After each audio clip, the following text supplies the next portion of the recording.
오늘 하나님이 주신 말씀 좀 같이 보도록 하겠습니다. 마태복음 11장 28절로 30절의 말씀입니다.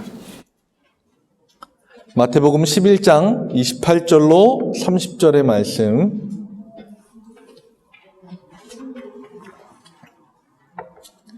여러분들 성경을 보셔도 되고 아니면 앞에 있는 화면을 보셔도 됩니다.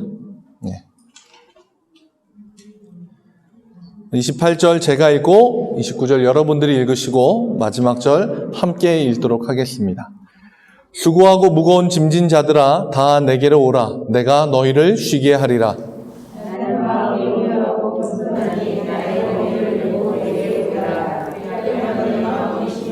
함께 읽겠습니다. 이는 내 몸에는 쉽고 내 짐은 가벼움이라 하시니라. 아멘. 7월의 첫날이죠.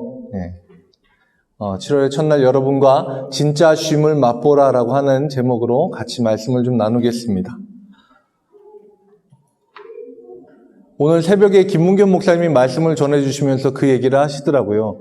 이제 2020년은 코로나 때문에 한마디면 모든 게 다 용서가 되는 그런 한 해였다라고 이야기할 수 있을 것 같다고 얘기를 하시더라고요. 개인적으로 시간이 참 더디게 갔던 것 같습니다. 특히 올해 상반기는 더 그런 것 같아요. 우리가 정말 전례 없이 교회 문을 닫고 성도님과 만나지 못했던 그런 시간도 있었고 정말 더디게 시간이 좀 흘러가는 듯한 느낌이 들었는데 어느새 절반을 지나왔습니다. 7월이에요. 절반을 지나고 또 다른 절반을 앞두고 있는데 한가운데 서서 이제 한 해의 1년의 절반의 한가운데 서서 뒤를 돌아보면 그래도 하나님이 우리를 이끌어 주셨구나라고 하는 생각이 들면서도 그러면서 다시 또 살아나가야 되는 앞을 보면 조금 막막하고 답답한 생각이 드는 것도 사실입니다. 언제까지 마스크를 계속 쓰고 있어야 하나 싶은 생각도 들고 그래도 참 여러분들 모두 다 그리고 저를 포함해서 모든 성도들 한 해 동안 참 수고를 많이 하셨습니다. 어떻게든 신앙을 지켜나가기 위한 몸부림들이 있었고 그 가운데서 물론 때로는 조금 힘들어질 때도 있었지만 그래도 우리가 함께 앞으로 같이 걸어갈 날들이 훨씬 더 많다는 걸 알기 때문에 우리가 조금 더 힘을 내서 지금을 힘차게 살아갔으면 좋겠습니다. 오늘 마태복음 말씀으로 여러분과 함께 진짜 쉼이 무엇인가에 대해서 이 말씀을 나누고요. 말씀에서 주시는 은혜로 또 7월달 한 달 그리고 하반기를 같이 살아가면 좋겠습니다. 7월달이 되면 여러분들은 뭐를 생각을 하시나요? 휴가를 생각을 하시죠.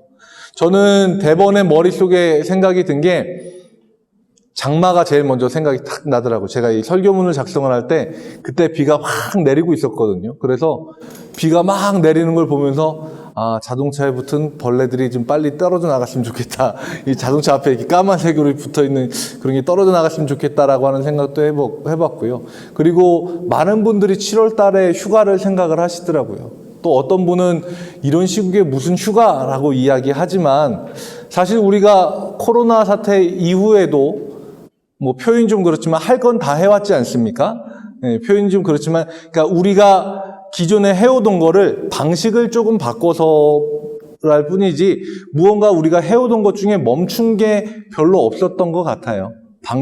방식을 조금 바꿔서 해왔던 것 같고 그런 의미에서 휴가라고 하는 것도 아마 나름대로의 또 새로운 문화나 아니면 새로운 그 트렌드로 해서 휴가를 즐기는 사람들이 계속해서 나올 것 같아요. 틀림없이 7월 달에는 사람들이 많이 휴가를 즐기고 누릴 것 같습니다. 사실 저는 태어나서 지금까지 여름 휴가라고 하는 걸 생각을 해보니까 따로 그 시간을 보내본 적이 없었던 것 같아요. 어릴 때 아버지가 이제 교회 목사님이시다 보니까 여름방학을 딱 시작을 하면 교회에서 이제 여름 성경학교로 준비를 하잖아요. 그러면 저희 이제 교회에서 늘 있으니까 가서 잔심부름 하는 거예요. 가서 뭐 색종이를 잘라라 그러면 색종이를 자르고, 그 다음에 뭐 종이 사와라 그러면 종이 사오고, 뭐 음료수 사와라 그러면 음료수 사오고, 잔심부름을 계속 하다가 여름 성경학교를 딱 교회에서 시작을 하면 저도 거기에서 프로그램에 참여하는 한 학생으로 프로그램 내용을 다 알고 있는데 굉장히 재밌는 것처럼 그렇게 이제 프로그램을 막 열정적으로 참여를 하고요. 그리고 여름 성경학교가 딱 끝나면 그 다음에 뒷정리를 선생님들이랑 또 같이 하고, 그리고 여름 성경학교 뒷정리가 딱 끝나고 나면 이제 중고등부 수련회를 준비하는데 거기서도 잔심부름해 음료수 사와라, 아이스크림 사와라, 미숫가루 타와라, 뭐 여러 가지 잔심분들을 막 하다가 보면 여름 수련회도 끝나고 그 다음에 여름에 이제 지방 산상성회가 있어요. 그러면 거기에 또 같이 가서 나이가 어릴 때부터 가가지고 그냥 꾸벅꾸벅 졸면서도 계속 앉아있는 그게 일이었었거든요. 그래서 여름 휴가라고 하는 걸 따로 보내본 적이 없더라고요. 제가 좀 장성하고 나서 학교에서 일을 하고 사역을 하고 할 때도 여름이 되면 청소년들 대상으로 사역을 하고 있었다 보니까 수련회를 늘 준비를 하는 거예요. 여름에 이제 연합 캠프라고 하는 거에 한 2개, 3개 정도 스텝을 뛰고 있으면 그렇게 그냥 여름방학 2달이 그냥 휙 가더라고요. 그래서 2개, 3개 캠프를 뛰면서 그렇게 지내다가 제가 조금 더 이제 나이가 들고 나서는 이제 강사로 불려 나가기도 하고 가서 뭐 어떤 프로그램 하나를 맡아서 진행하기도 하고 이렇게 하다 보니까 여름 휴가라고 하는 걸 한 번도 떠나본 적이 없더라고요. 그래서 저는 이렇게 휴가라고 하는 것에 대해서 잘 모르지만 그냥 이게 친구들의 얘기를 들어보거나 사람들의 얘기를 들어보면 한결같이 공통적으로 하는 얘기가 있어요. 뭐냐면 갔다 오면 더 피곤해. 그 얘기를 하더라고요. 기껏 시간 내고 돈 들이고 막 해가지고 계획을 엄청나게 세워서 휴가를 딱 갔다 왔네. 갔다 오면 일상으로 복귀하기가 너무 힘들다는 거예요. 그게 뭐 푹 쉬다가 와서 이 스케줄이 몸에 이 바이오 리듬이 안 맞아서가 아니라 엄청 피곤하다는 거예요. 휴가 갔다 와서 일상으로 복귀하는데 다시 휴가가 필요할 것 같아요. 그런 이야기들을 하더라고요. 전 그래서 곰곰이 좀 생각을 해봤습니다. 사람들이 왜 그렇게 휴가에 목을 매는가, 쉼에 목을 매는가 생각을 해봤는데요. 성경에 보면 시간을 2가지로 나타내거든요. 하나는 크로노스라고 하는 시간이고 하나는 카이로스라고 하는 시간입니다. 크로노스라고 하는 건 그냥 흘러가는 시간이에요. 지금 저기 뒤에 시계가 8시 2분인데 이렇게 그냥 지나가는 시간을 크로노스라고 하고요. 카이로스라고 하는 시간은 의미와 무게가 있는 시간입니다. 예를 들자면 그런 거죠. 군대 가는 그 입영 현장에서 아들과 부모님이 같이 딱 얼싸안고 울다가 자 이제 헤어지셔야 됩니다 하고 딱 떨어져서 아들이 돌아서서 이제 운동장을 향해 가는데 그 뒷모습만 이렇게 보이고 아들은 또 이렇게 부모님이랑 멀어져 가면서 부모님이 잘 견디고 와 했었던 그 이야기가 자기 속에서 계속 맴도는 그런 시간이 이제 카이로스의 시간이거든요. 근데 사람들이 왜 이렇게 쉼에 목을 매는가 했더니 내가 견디기 어려운 크로노스의 시간을 견디는 힘이 카이로스에서 나오더라고요.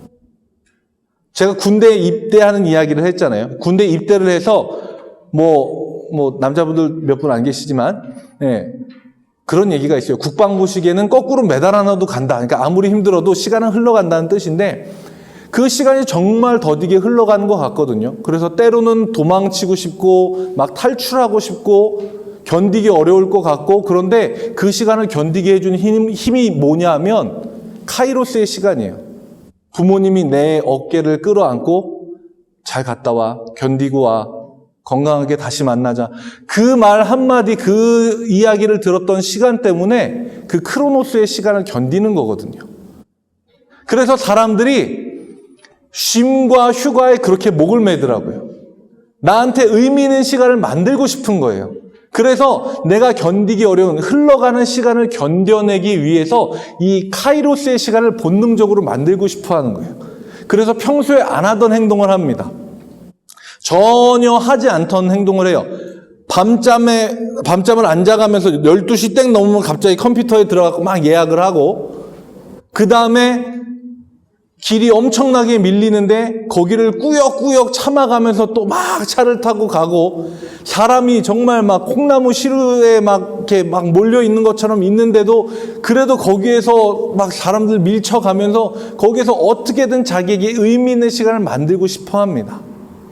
그렇게 해서 나머지 시간들을 견뎌내기 위해서. 그래서 사람들이 그때를 기다리고 그 시간을 의미 있게 만들고 싶어 하는 거예요. 그런데 그렇게 해서 다녀오고 난 다음에 사람들이 이야기하죠. 너무 힘들어. 너무 힘들어. 다신 가고 싶지 않아. 내가 다음번에 휴가 가면 난 진짜 쉬다 올 거야. 라고 하면서 시간이 지나면 또 다시 여행 계획을 막 빡빡하게 짜고 있어요. 내년에 어딜 또 가서 뭘 먹고 뭐 어디를 가서 또 뭘 봐야 되고 막 이렇게 하고 있습니다. 우리는 쉼의 개념을 좀 다르게 생각해야 돼요. 새롭게 생각해야 됩니다.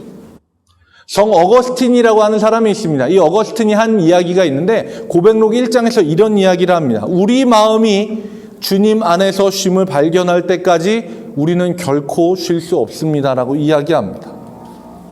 우리는 막연하게 쉼이라고 하면 쉰다 그러면 내가 하던 걸 손 놓고 안 하는 거, 이걸 쉼이라고 생각을 하거든요. 그런데 우리가 진짜 손 놓고 아무것도 안 할 때도 진짜로 아무것도 안 하고 있느냐? 그렇지 않아요. 머릿속에서 계속 생각을 하죠. 오늘 저녁 뭐 먹지? 뭐 하고 놀지? 혹은 가족들에 대한 생각을 하기도 합니다. 얘는 시간이 몇 시인데 안 들어오는 거야? 내 몸은 가만히 앉아있지만 내 속에서 계속해서 생각이 움직이고 있죠. 내 힘으로 절대 진정한 쉼이라고 하는 걸 우리는 누릴 수 없습니다. 한때 유행처럼 그런 게 있었죠. 명상, 마음 수련. 그렇게 해서 이제 마음을 비워내라. 나와 우주가 하나로 연결되어 있는 걸 깨닫고 내 속이 우주로 가득 채워지고 마음이 비워지도록 노력해라. 저는 물론 가보지는 않았는데 갔다 온 분들이 그런 얘기를 하시더라고요. 가서 마음을 비워야지 생각을 계속한대요. 그 생각을 계속하면 마음을 비워야 된다는 생각이 머릿속에 가득 차진대요. 마음을 내가 이 생각하면 안 돼. 생각을 비워야 돼. 생각을 비우자. 그러면 생각을 비우자는 생각이 머릿속을 계속해서 가득 채운다는 거죠. 그래서 사람들이 내 스트레스를 조금 조절하는 데는 도움이 될지 몰라도 그것 가지고 정말로 내 마음에 평안이 찾아오느냐? 그렇지 않다고 이야기합니다. 그런데 예수님은 우리에게 오늘 이 말씀으로 이렇게 이야기하십니다. 수고하고 무거운 짐진 자들아 다 내게로 오라. 내가 너희를 쉬게 하리라. 라고 말씀하십니다. 수고한다에서 수고라고 하는 건 코피온테스라고 하는 말인데 이 말은 육체적으로 굉장히 피곤한 것을 뜻합니다. 그리고 무거운 짐, 헬라어로는 페포르티스 메노이라고 하는데 다른 사람에 의해서 무거운 짐이 지워진 사람, 지금 우리가 쓰는 말로 하면 누군가에게 의해서 스트레스를 받은 사람, 정신적인 피로감을 느끼고 있는 사람, 정신적으로 곤비한 사람, 그러니까 육체적으로 피곤하고 그리고 정신적으로 피곤한 모든 사람들 다 나에게로 와라. 내가 진짜 쉼을 주겠다라고 이야기하시는 거죠. 그 당시에 이 말씀을 들었던 사람들은 유대인들입니다. 유대인들에게 있어서 가장 많은 규율은 음식에 관한 정결 예법이 가장 많고요. 가장 엄격한 규율은 안식일에 관한 겁니다. 안식일에 대해서 이 사람들이 철저하게 지켜야 되는 게 있어요. 그런데 원래 안식일의 본질은 사람들에게 쉬라고 하는 거거든요. 근데 쉴 때도 뭔가를 하면 안 되고 뭔가는 해도 되고 이거를 생각하고 그대로 하느라 이 사람들에게 쉼이 없었어요. 정신적으로 스트레스를 받고 낮에는 로마 군인들에게 혹은 자기의 생업을 위해 계속해서 육체 노동을 해야 되는 사람들이어서 정신적으로 육체적으로 피곤한 사람들, 그 사람들에게 예수님이 이야기하시는 거예요. 나에게 와라. 내가 진정한 쉼을 쉬겠다. 사람들이 진짜를 맛보잖아요. 정말을 맛보잖아요. 정말 가치 있는 걸 맛보면 비슷한 건 눈에 들어오지 않습니다. 한때 시리즈로 많이 나왔었던 이 응답하라 시리즈 드라마가 있어요. 거기에 보면 이 하숙집 주인인 성동일 씨가 이제 산지 직송으로 올라온 이 손에 들고 있는 게 전어인데 전어를 먹으면서 하는 이야기가 있어요. 야, 이거 정말 크다. 우리가 그동안 먹은 건 멸치였구나 라고 이야기를 합니다. 진짜 전어를 자기가 손에 들고 맛보니까 그동안 우리가 전어라고 알고 먹었던 건 다 멸치에 불과하다는 거예요. 정말을 맛보면, 진짜를 경험하면요, 그 진짜의 가치와 기준을 알면 그것에 못 미치는 건 다 우리 눈에 차지 않는 겁니다. 예수님이 우리에게 약속하신 진짜 쉼을 맛보는 그런 여러분들이 되시길 바랍니다. 예수님이 육체적으로 힘든 사람, 정신적으로 힘든 사람 다 와라, 쉬게 하겠다 말씀하셨잖아요. 그러면 그 다음에 예수님이 뭐라고 얘기하실 것만 같으냐 하면, 자, 그동안 수고했어.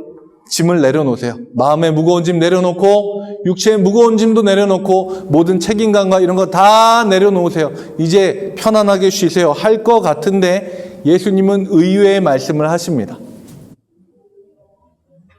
오히려 이렇게 이야기를 하세요. 나는 마음이 온유하고 겸손하니 나의 멍에를 메고 내게 배우라고 하십니다. 뭔가 짐을 내려놔야지 쉬는 것 같은데 예수님은 오히려 내 멍에를 메고 나에게 배우라고 이야기하십니다. 예수님은 이 말씀으로 쉼의 정의를 완전히 새롭게 바꾸세요.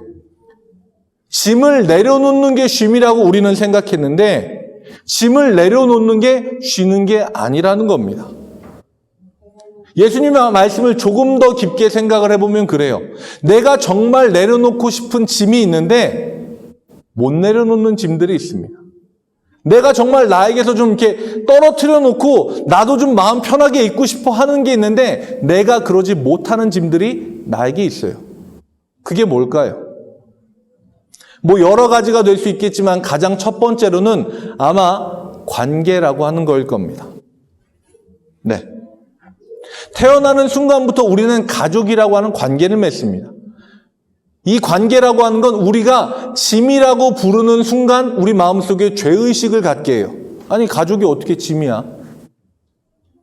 가족은 무조건이지.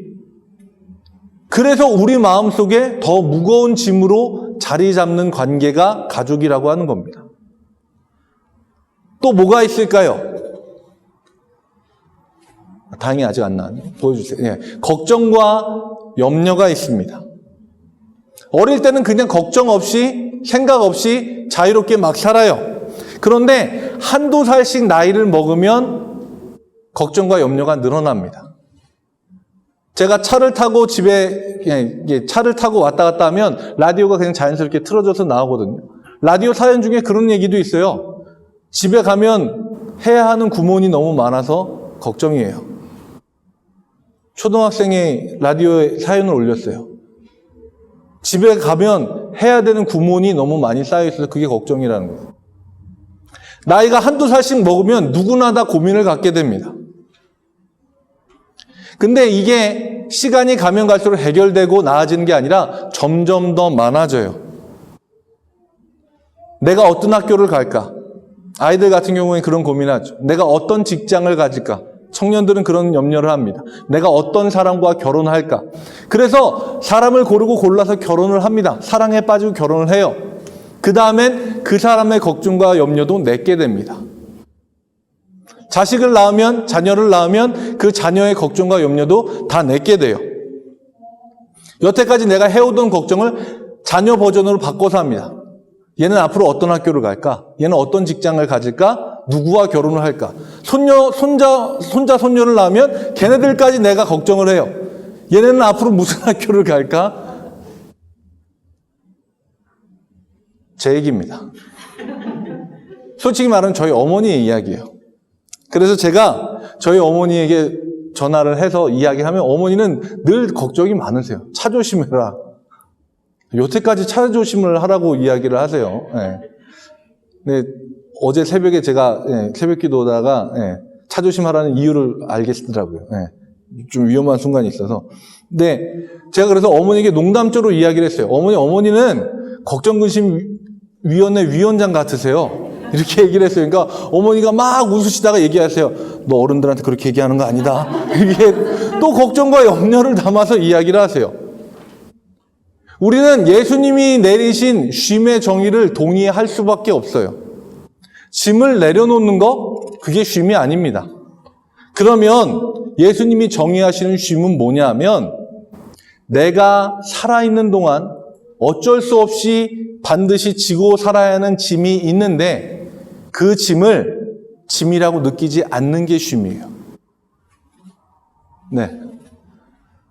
다시 한번 이해되도록 말씀을 드립니다. 내가 등에 짐을 지고 남들이 보기 야 쟤는 정말 무거운 짐을 지고 있어 라고 하는데 그걸 하나가득 가지고 있어도 내가 무겁다고 느끼지 않는 거, 그게 진짜 쉼이에요. 사람들이 저보고 이야기하거든요. 몸 무겁지 않아? 근데 놀랍도록 무겁지 않습니다. 때로는 컨디션이 좋은 날에는 가볍기까지 해요. 차마 들어보시라고는 못하겠는데 때로는 가벼울 때도 있습니다. 왜냐하면 이건 내 몸에 원래 붙어 있는 거고 내가 내 몸을 짐이라고 여기지 않기 때문에 그런 거예요. 그러니까 내 몸을 가지고 내가 쉴 수 있는 겁니다. 예수님이 말씀하신 쉼은 그런 거예요. 짐을 내려놓는 게 쉼이 아니라 짐을 가지고 있어도 그 짐이라고 여기지 않는 거. 예수님이 하신 말씀을 다시 한번 좀 자세히 보겠습니다. 29절 말씀입니다. 나는 마음이 온유하고 겸손하니라고 이야기합니다. 예수님이 이야기하신 온유함이 있습니다. 우리가 생각하기에 이 온유하다라고 하는 거의 개념은 뭐냐 하면 그냥 좀 착하고 바보스러운 거예요. 누가 나한테 와서 해코지를 팍 해도 그냥 허허 웃고 넘어가는 거. 그런 게 우리가 생각하기에 온유하다라고 생각을 합니다. 그런데 성경에서 이야기하고 있는 온유함은 조금 다릅니다. 갈라디아서 6장 1절에서 2절 말씀을 제가 보여드릴게요. 형제들아 사람이 만일 무슨 범죄한 일이 드러나거든 신령한 너희는 온유한 심령으로 그러한 자를 바로잡고 너 자신을 살펴보아 너도 시험을 받을까 두려워하라. 너희가 짐을 서로 지라. 그리하여 그리스도의 법을 성취하라 라고 이야기합니다. 여기 보면 사람이 무슨 범죄한 일이 드러나거든 그 사람을 바로잡는데 어떤 마음으로 바로잡으라고 이야기합니까? 온유한 심령으로 그 사람을 바로잡으라는 거예요.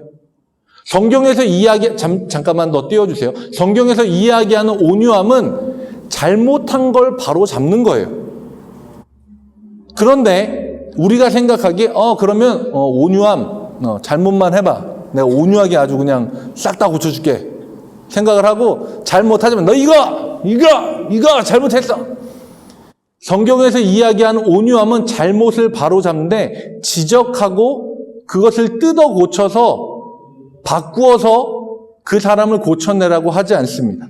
여기 보면 밑에 나와 있죠. 너희가 짐을 서로 지라라고 하는 거예요. 성경에서 보는 사람이 잘못하는 거 있잖아요.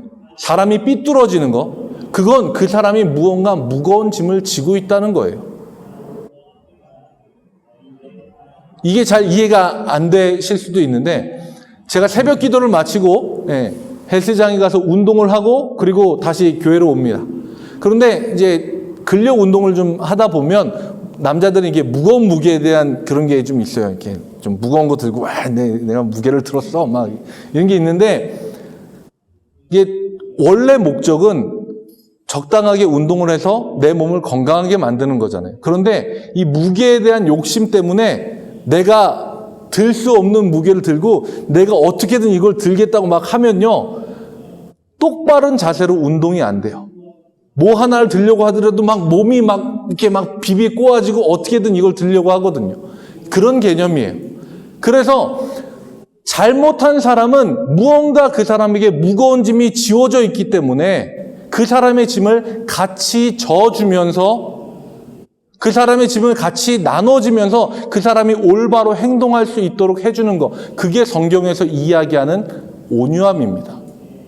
예수님이 이야기하신 게 그거예요. 나는 온유하다. 그러니까 너의 짐을 내가 같이 져준다. 그래서 예수님이 하신 말씀이잖아요. 예수님이 하신 말씀이 뭐냐면 그러니까 내 멍에를 지고 나에게 배우라는 거예요.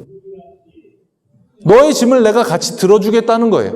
멍에라고 하는 거 다들 아시겠지만 소가 밭을 갈 때 씌워서 끌고 가도록 하는 거예요. 그런데 팔레스타인 지방에 예수님이 사시던 그 팔레스타인 지방에 그 시대 때 소가 끌던 멍에는 이렇게 생겼어요.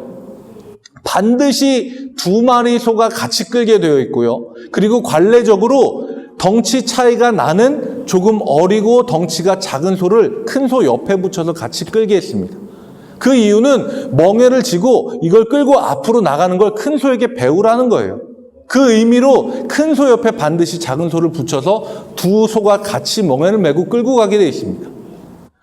이거를 저는 이렇게 설명을 해서 이해하시겠지만 예수님 당시에 그냥 멍에를 매라고 하면 그 사람들은 다 알아들었을 거예요. 어떤 개념인지. 나에게 와서 내 멍에를 매라고 하는 건 내 멍에를 너한테 던져주고 너 혼자 다 메고 가 이게 아니라 내 옆에 와서 네가 갖고 있는 집 내 뒤에 같이 얹어놓고 내가 같이 끌어줄게. 그리고 넌 이걸 끌고 어떻게 가는지 나에게서 배워라고 하는 겁니다. 우리가 생각하기에 온유함은, 겸손함은 성품이라고 생각을 하죠. 타고나야 된다고 생각을 합니다. 그런데 오늘 말씀에서 분명히 얘기하십니다. 온유함과 겸손함을 배우라고요. 이거는 배울 수 있다는 얘기입니다. 배워서 너의 것으로 만들라는 겁니다. 그렇다면 우리 이걸 도대체 어떻게 배울까요? 이게 진짜 쉼을 맛볼 수 있는 핵심입니다. 내 안에 온유함이, 예수님과 꼭 닮은 온유함과 겸손함이 있다면 내가 짐을 지고 있어도 무겁지 않고 심지어 다른 사람의 짐도 내가 나눠지더라도 나에게는 쉼이 있거든요. 이게 핵심입니다. 예수님이 이야기하시죠. 나에게 와서 배우라. 이 이야기는 내 제자가 되라는 이야기입니다. 내 제자가 되라는 이야기는 이게 수업처럼 앞에서 칠판에 글씨를 쓰고 앉아서 배우는 학생이 되라는 게 아니라 제자가 되라는 이야기는 도제 방식으로 교육을 하겠다는 거예요. 도제 방식은 스승의 일을 도와주는 보조자로서 제자가 일을 하면서 배우는 게 도제 방식입니다. 지금도 그렇게 배움의 방식을 하고 있는 분들이 있죠. 뭐 옛날 도자기를 만드시는 분들이나 아니면 소리를 하시는 분들, 이런 분들이 스승 옆에서 스승이 하는 모든 걸 다 따라하면서 배웁니다. 스승이 먹는 걸 같이 먹고, 스승이 잘 때 같이는 아니지만 뭐 따로 비슷한 시간에 자고, 그리고 아침에 일어나서 그분이 하는 모든 것들을 다 따라해요. 심지어는 그 사람의 말투와 그 사람의 생각하는 방식까지 따라합니다. 그게 도제 방식이에요. 스승의 말투, 꾸미는 모습, 그러면서 배워가는 겁니다. 달라스 윌라드라고 하는 기독교 사상가는 이런 말을 남겼습니다. 우리가 예수님을 따라하기만 하더라도 그 시도 속에서 예수님의 능력과 권세가 나타난다라고 이런 말을 남겼습니다. 우리가 예수님을 따라하려는 그 시도 속에서 이 순간에 예수님은 어떻게 하셨을까? 한번 생각하고 내가 해보는 그 시도 속에서 예수님의 능력과 권세가 내 삶 속에서 나타난다는 거예요. 예수님은 30절에서 다시 한번 그 배움과 배움으로 우리를 다시 초청하십니다. 내 멍에는 쉽고 내 짐은 가볍다. 나에게 와서 배우라. 잠깐의 쉼도 우리에게 허락하지 않는 세상에서 예수님만이 진정한 쉼을 주십니다. 짐을 지고 있지만 짐으로 여기지 않는 삶. 우리가 지고 있는 짐을 함께 지고 어떻게 걸어가야 할지, 어떻게 나아가야 할지 우리에게 삶으로, 온유함으로, 겸손함으로 알려주시는 예수님. 그 예수님을 따라가면서 삶 속에서 그 능력과 권세를 누리고요. 또한 예수님만이 주실 수 있는 평안의 쉼을 맛보는 오교회 성도님들이 되시길 주님의 이름으로 축복합니다.